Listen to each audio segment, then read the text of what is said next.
ನಮಸ್ಕಾರ ಸ್ನೇಹಿತರೆ. ಗಣಪತಿ ಬಪ್ಪ ಮೋರಿಯ.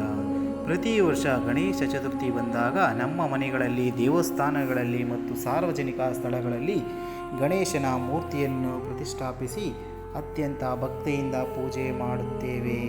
ಗಣೇಶನಿಗೆ ಹೂ, ಗಂಧ, ದೀಪ, ಧೂಪ, ನೈವೇದ್ಯ ಅರ್ಪಿಸುತ್ತೇವೆ. ಆರತಿ ಮಾಡುತ್ತೇವೆ. ಗಣೇಶನ ಸ್ತೋತ್ರಗಳನ್ನು ಪಠಿಸುತ್ತೇವೆ.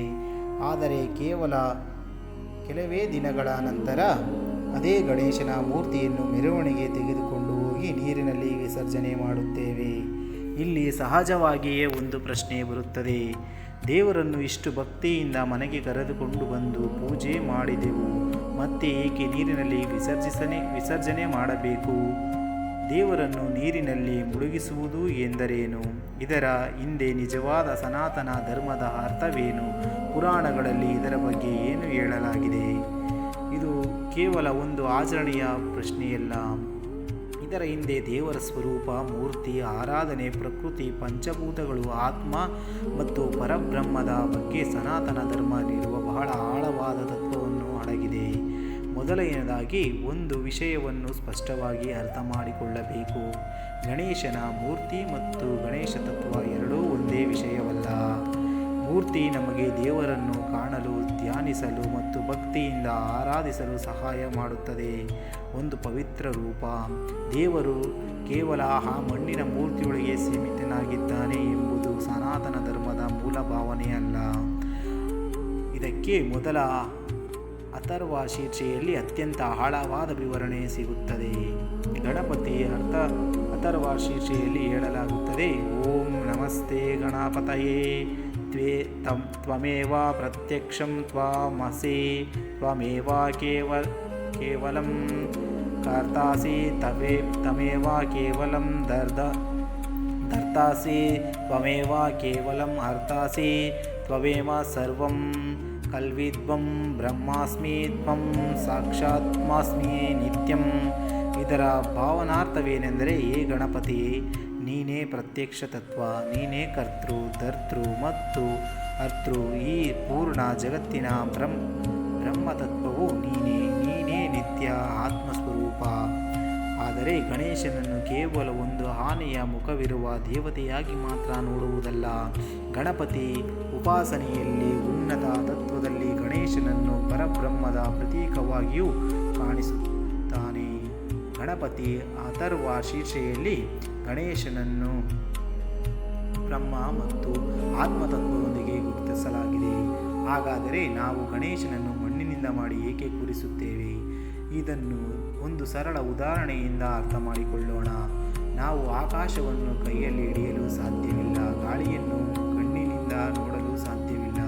ನಿರಾಕಾರವಾದ ಪರಮತತ್ವವನ್ನು ಸಾಮಾನ್ಯ ಮನಸ್ಸಿನಿಂದ ನೇರವಾಗಿ ಅನುಭವಿಸುವುದು ಸುಲಭವಲ್ಲ. ಆದ್ದರಿಂದ ಸನಾತನ ಧರ್ಮದಲ್ಲಿ ಭಕ್ತನ ಮನಸ್ಸಿಗೆ ಅನುಕೂಲವಾಗುವಂತಹ ಒಂದು ರೂಪವನ್ನು ಆರಾಧನೆಯ ಕೇಂದ್ರವನ್ನಾಗಿ ಮಾಡಿಕೊಳ್ಳಲಾಗುತ್ತದೆ. ಗಣೇಶನ ಮೂರ್ತಿಯ ಪವಿತ್ರ ರೂಪ.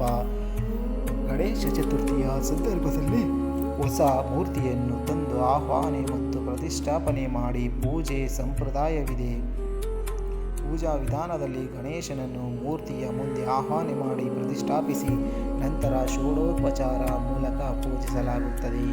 ಇಲ್ಲಿ ಆವಾಹನೆ ಎಂದರೆ ದೇವರ ಎಲ್ಲೋ ದೂರದಿಂದ ಬಂದು ಮೂರ್ತಿಯೊಳಗೆ ಸಿಕ್ಕಿ ಹಾಕಿಕೊಳ್ಳುವುದು ಎಂದು ಅರ್ಥವಲ್ಲ.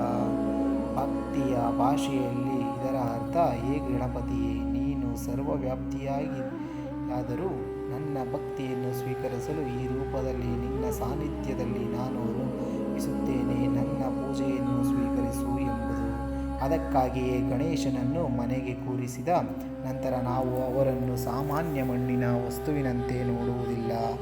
ಅವರಿಗೆ ಆಸನ ಕೊಡುತ್ತೇವೆ, ವಾದ್ಯ ಕೊಡುತ್ತೇವೆ, ಅರ್ಘ್ಯ ಕೊಡುತ್ತೇವೆ, ಸ್ನಾನ ಮಾಡಿಸುತ್ತೇವೆ, ವಸ್ತ್ರ ಅರ್ಪಿಸುತ್ತೇವೆ, ಗಂಧ, ಅಕ್ಷತೆ, ಧೂಪ, ಹೂ, ದೀಪ ಅರ್ಪಿಸುತ್ತೇವೆ, ನೈವೇದ್ಯ ಅರ್ಪಿಸುತ್ತೇವೆ, ಆರತಿ ಮಾಡುತ್ತೇವೆ. ಇದು ಕೇವಲ ಆಚರಣೆಗಳ ಸರಮಾಲೆಯಲ್ಲ, ದೇವರು ಮತ್ತು ನಮ್ಮ ಮನೆಗೆ ಬಂದಿದ್ದಾರೆ ಎಂಬ ಭಾವನೆಯಿಂದ ದೇವರಿಗೆ ಆತಿಥ್ಯ ನೀಡುವುದು. ಹಾಗಾದರೆ ಪೂಜೆ ಮುಗಿದ ಮೇಲೆ ಏನು ಮಾಡುತ್ತೇವೆ? ವಿಸರ್ಜನೆ. ಇಲ್ಲಿಯೇ ಈ ಆಚರಣೆಗೆ ಅತ್ಯಂತ ದೊಡ್ಡ ತತ್ವ ಅಡಗಿದೆ.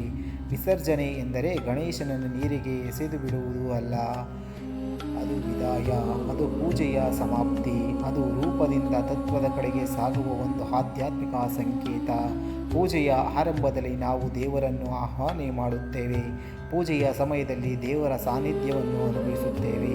ಪೂಜೆಯ ಕೊನೆಯಲ್ಲಿ ಗೌರವದಿಂದ ಉದ್ವಾಸನೆ ಮಾಡಿ ಆ ಆರಾಧನಾ ರೂಪದ ಸಮಾಪ್ತಿಯನ್ನು ಮಾಡುತ್ತೇವೆ.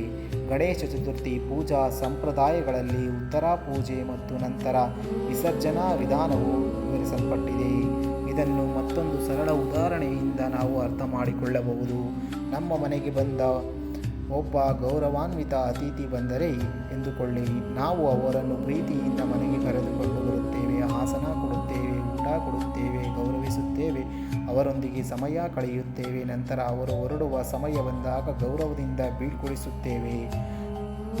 ಅವರು ಹೊರಟು ಹೋದರೆ ಅವರ ಮೇಲಿನ ನಮ್ಮ ಪ್ರೀತಿ ಮುಗಿದಂತಲ್ಲ. ಅದೇ ರೀತಿಯಲ್ಲಿ ಗಣೇಶ ವಿಸರ್ಜನೆಯು ಗಣೇಶ ನಮ್ಮನ್ನು ಬಿಟ್ಟು ಹೋಗುತ್ತಿದ್ದಾರೆ ಎಂಬ ಅರ್ಥವಲ್ಲ. ಈ ನಿರ್ದಿಷ್ಟ ರೂಪದ ಪೂಜೆಯನ್ನು ನಾವು ಪೂರ್ಣಗೊಳಿಸಿ ಮತ್ತೆ ಆ ಸರ್ವವ್ಯಾಪ್ತಿ ಗಣೇಶ ತತ್ವವನ್ನು ನಮ್ಮ ಹೃದಯದಲ್ಲಿ ಅನುಭವಿಸುತ್ತೇವೆ ಎಂಬುದು ಅದರ ಆಧ್ಯಾತ್ಮಿಕ ಭಾವನೆ. ಇನ್ನೂ ಪ್ರಶ್ನೆ, ವಿಸರ್ಜನೆ ಮಾಡಬೇಕಾದರೆ ನೀರಿನಲ್ಲೇ ಏಕೆ? ಇದಕ್ಕೂ ಸನಾತನ ಧರ್ಮದ ಪ್ರಕೃತಿ ತತ್ವದೊಂದಿಗೆ ಸಂಬಂಧವಿದೆ. ಮಣ್ಣಿನಿಂದ ಮೂರ್ತಿ ರೂಪುಗೊಳ್ಳುತ್ತದೆ.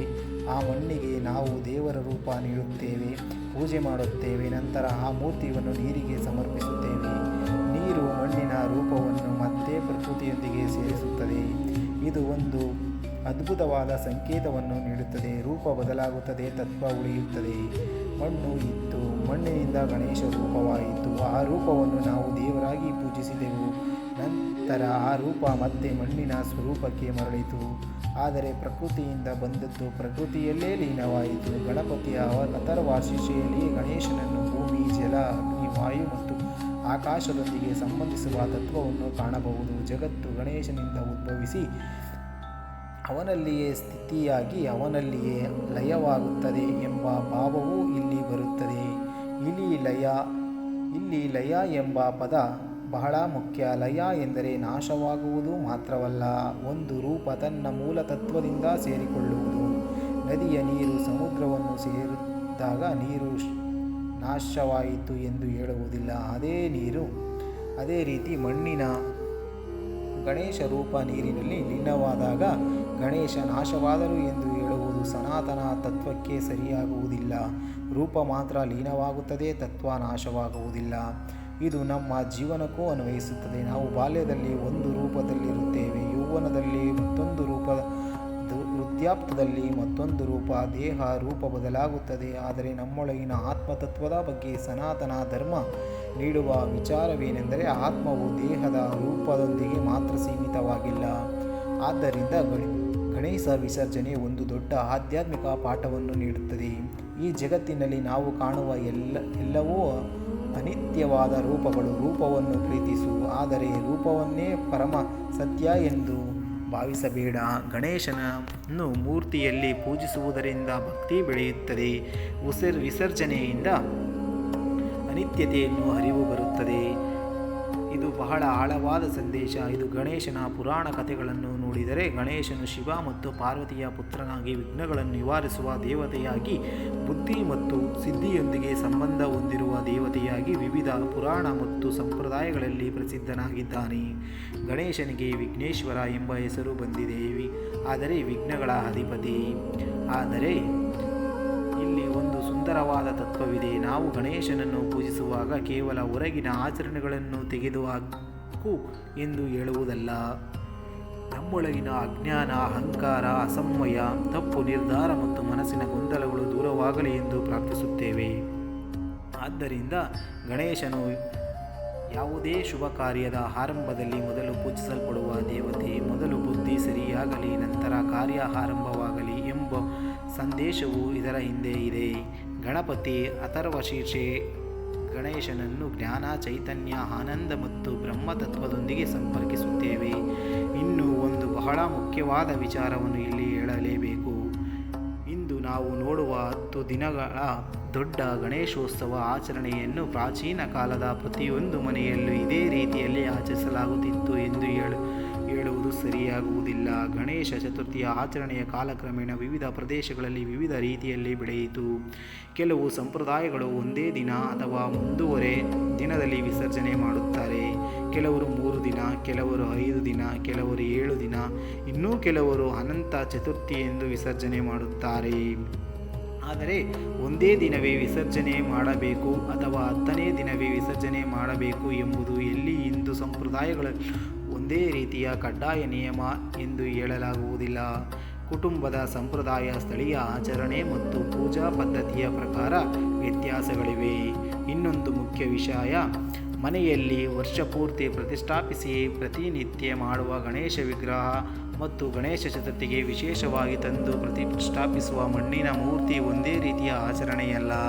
ಪೂಜೆ ವಿಧಾನದ ವಿವರಣೆಗಳ ಪ್ರಕಾರ ಈಗಾಗಲೇ ಮನೆಯಲ್ಲಿ ನಿತ್ಯ ಪೂಜೆಯಲ್ಲಿರುವ ಗಣೇಶನ ವಿಗ್ರಹಕ್ಕೆ ಹೊಸದಾಗಿ ಆಹ್ವಾನ ಮತ್ತು ಪ್ರತಿಷ್ಠಾಪನೆ ಮಾಡುವುದಿಲ್ಲ. ಹಾಗೆಯೇ ಅದಕ್ಕೆ ಗಣೇಶ ಚತುರ್ಥಿಯ ಮಣ್ಣಿನ ಮೂರ್ತಿಯಂತೆ ವಿಸರ್ಜನೆ ಮಾಡುವುದಿಲ್ಲ. ಅದರ ಪೂಜಾ ಸಮಾಪ್ತಿಯಲ್ಲಿ ಹುತಾಸ್ಥಾಪನೆಯ ವಿಧಿ ಇದೆ. ಹೀಗಾಗಿ ಗಣೇಶ ವಿಸರ್ಜನೆಯ ನಿಜವಾದ ಅರ್ಥವನ್ನು ಇನ್ನೂ ಮಾತಿನಲ್ಲಿ ಹೇಳಬೇಕಾದರೆ ದೇವರು ಮಣ್ಣಿನ ಮೂರ್ತಿಯಲ್ಲಿ ಮಾತ್ರ ಇದ್ದಾನೆ ಎನ್ನುವುದರಿಂದ ದೇವರು ಸರ್ವವ್ಯಾಪ್ತಿ ಎಂಬ ಅರಿವಿನ ಕಡೆಗೆ ನಮ್ಮನ್ನು ಕರೆದೊಯ್ಯುವ ಆಚರಣೆ. ಗಣೇಶನನ್ನು ಕೂರಿಸುವಾಗ ನಾವು ಹೇಳುವುದು, ಗಣಪತಿಯೇ ನಮ್ಮ ಮನೆಗೆ ಬನ್ನಿ. ಪೂಜೆ ಮಾಡುವಾಗ ನಮ್ಮ ಭಕ್ತಿಯನ್ನು ಸ್ವೀಕರಿಸಿ. ವಿಸರ್ಜನೆ ಮಾಡುವಾಗ ಈ ರೂಪದ ಪೂಜೆಯನ್ನು ಪೂರ್ಣಗೊಳಿಸಿ ನಮ್ಮ ಹೃದಯದಲ್ಲಿ ಸದಾ ನೆಲೆಸಿರಿ ಎಂಬ ಭಾವನೆ. ಆದ್ದರಿಂದ ವಿಸರ್ಜನೆಯ ಸಮಯದಲ್ಲಿ ದುಃಖಪಡುವ ಅಗತ್ಯವಿಲ್ಲ. ನಾವು ಗಣೇಶನನ್ನು ಕಳೆದುಕೊಳ್ಳುವುದಿಲ್ಲ. ಮಣ್ಣಿನ ರೂಪವನ್ನು ಮಾತ್ರ ಪ್ರಕೃತಿಗೆ ಹಿಂದಿರುಗಿಸುತ್ತೇವೆ. ಭಕ್ತಿಯನ್ನು ನಮ್ಮ ಹೃದಯದಲ್ಲಿ ಉಳಿಸಿಕೊಳ್ಳುತ್ತೇವೆ. ಅದಕ್ಕಾಗಿ ವಿಸರ್ಜನೆಯ ಸಂದರ್ಭದಲ್ಲಿ ಭಕ್ತರು ಉತ್ಸಾಹದಿಂದ ಹೇಳುತ್ತಾರೆ, ಗಣಪತಿ ಬಪ್ಪ ಮೋರಿಯ, ಮುಂದಿನ ವರ್ಷ ಬೇಗ ಬಾ. ಅದರ ಅರ್ಥ ಕೇವಲ ಮುಂದಿನ ವರ್ಷ ಮತ್ತೊಂದು ಮೂರ್ತಿಯನ್ನು ತಂದು ಕೂರಿಸುವುದು ಮಾತ್ರವಲ್ಲ, ನಮ್ಮ ಜೀವನದಲ್ಲಿ ಮತ್ತೆ ಮತ್ತೆ ಜ್ಞಾನ ಬರಲಿ, ಬುದ್ಧಿ ಬರಲಿ, ಶಕ್ತಿ ಬರಲಿ, ವಿಘ್ನಗಳು ದೂರವಾಗಲಿ, ಧರ್ಮದ ಮಾರ್ಗದಲ್ಲಿ ನಡೆಯುವ ಶಕ್ತಿ ದೊರೆಯಲಿ ಎಂಬ ಭಕ್ತಿಯ ಪ್ರಾರ್ಥನೆಯೂ ಅದರೊಳಗಿದೆ. ಕೊನೆಯಲ್ಲಿ ಒಂದು ವಿಷಯವನ್ನು ಖಂಡಿತವಾಗಿ ನೆನಪಿಟ್ಟುಕೊಳ್ಳೋಣ. ಗಣೇಶನನ್ನು ನೀರಿನಲ್ಲಿ ವಿಸರ್ಜನೆ ಮಾಡುವುದರ ಅರ್ಥ ದೇವರನ್ನು ಮುಳುಗಿಸುವುದು ಅಲ್ಲ. ಅದು ದೇವರ ರೂಪಕ್ಕೆ ಗೌರವದಿಂದ ವಿದಾಯ ಹೇಳುವುದು. ಪ್ರಕೃತಿಯಿಂದ ಬಂದ ಮೂರ್ತಿಯನ್ನು ಮತ್ತೆ ಪ್ರಕೃತಿಗೆ ಸಮರ್ಪಿಸುವುದು. ರೂಪ ಅನಿತ್ಯ ಎಂಬುದು ನೆನಪಿಸಿಕೊಳ್ಳಬಹುದು ಮತ್ತು ರೂಪದ ಹಿಂದೆ ಇರುವ ಪರಮತತ್ವವನ್ನು ಅರಿಯಲು ಪ್ರಯತ್ನಿಸಬಹುದು. ಗಣಪತಿ ಅಥರ್ವ ಶೀರ್ಷೆಯಲ್ಲಿ ಹೇಳುವಂತೆ ತತ್ವಮೇವ ಸರ್ವ ಕದ್ವಿದಂ ಬ್ರಹ್ಮಾಸ್ಮಿ, ಅಂದರೆ ಈ ಸರ್ವವೂ ಆ ಪರಮಾತ್ಮ ತತ್ವವೇ. ಹೀಗಾಗಿ ಗಣೇಶನು ಕೇವಲ ನಮ್ಮ ಮನೆಯ ಮಂಟಪದಲ್ಲಿರುವ ಮೂರ್ತಿಯಲ್ಲ, ನಾವು ಪೂಜಿಸುವ ಆ ಮೂರ್ತಿಯ ಮೂಲಕ ನಮ್ಮೊಳಗಿನ ಜ್ಞಾನವನ್ನು, ಬುದ್ಧಿಯನ್ನು, ಚೈತನ್ಯವನ್ನು ಮತ್ತು ಪರಮತತ್ವವನ್ನು ನೆನಪಿಸಿಕೊಳ್ಳುವುದೇ ಗಣೇಶನ ಉಪಾಸನೆಯ ಉನ್ನತ ಅರ್ಥ. ಗಣೇಶನನ್ನು ಕೂರಿಸುವುದು ಭಕ್ತಿಯ ಆರಂಭ. ಗಣೇಶನನ್ನು ಪೂಜಿಸುವುದು ಭಕ್ತಿಯ ಅನುಭವ. ಗಣೇಶನನ್ನು ವಿಸರ್ಜಿಸುವುದು ಜ್ಞಾನದ ಸಂದೇಶ. ರೂಪ ಬರುತ್ತದೆ, ರೂಪ ಹೋಗುತ್ತದೆ, ಆದರೆ ಗಣೇಶ ತತ್ವ, ಜ್ಞಾನ, ಚೈತನ್ಯ ಮತ್ತು ಪರಮ ಸತ್ಯದ ಸಂಕೇತವಾಗಿ ನಮ್ಮ ಹೃದಯದಲ್ಲಿ ಉಳಿಯಬೇಕು. ಗಣಪತಿ ಬಪ್ಪ ಮೋರಿಯ, ಮಂಗಳಮೂರ್ತಿ ಮೋರಿಯ, ವಿಘ್ನಗಳೆಲ್ಲ ದೂರವಾಗಲಿ. ಎಲ್ಲ ಮನೆಗಳಲ್ಲಿ ಸುಖ, ಶಾಂತಿ, ಆರೋಗ್ಯ, ಐಶ್ವರ್ಯ, ಜ್ಞಾನ ನೆಲೆಸಲಿ. ಓಂ ಶ್ರೀ ಗಣೇಶಾಯ ನಮಃ. ಓಂ ಗಂ ಗಣಪತಯೇ ನಮಃ. ನಿಮಗೆ ಈ ವಿಡಿಯೋ ಇಷ್ಟವಾಗಿದ್ದರೆ ನಮ್ಮ ಈ ವಿಡಿಯೋವನ್ನು ಲೈಕ್ ಮಾಡಿ ಮತ್ತು ಸ್ನೇಹಿತರೊಂದಿಗೆ ಮತ್ತು ಕುಟುಂಬದೊಂದಿಗೆ ಹಂಚಿಕೊಳ್ಳಿ. ಇನ್ನಿತರ ಸನಾತನ ಧರ್ಮದ ಮಾಹಿತಿಗಳಿಗಾಗಿ ನಮ್ಮ ಚಾನಲನ್ನು ಸಬ್ಸ್ಕ್ರೈಬ್ ಮಾಡಿಕೊಳ್ಳಿ. ಮತ್ತೊಂದು ವಿಡಿಯೋದಲ್ಲಿ ಸಿಗೋಣ, ಮತ್ತೊಂದು ವಿಷಯದಲ್ಲಿ. ಧನ್ಯವಾದ.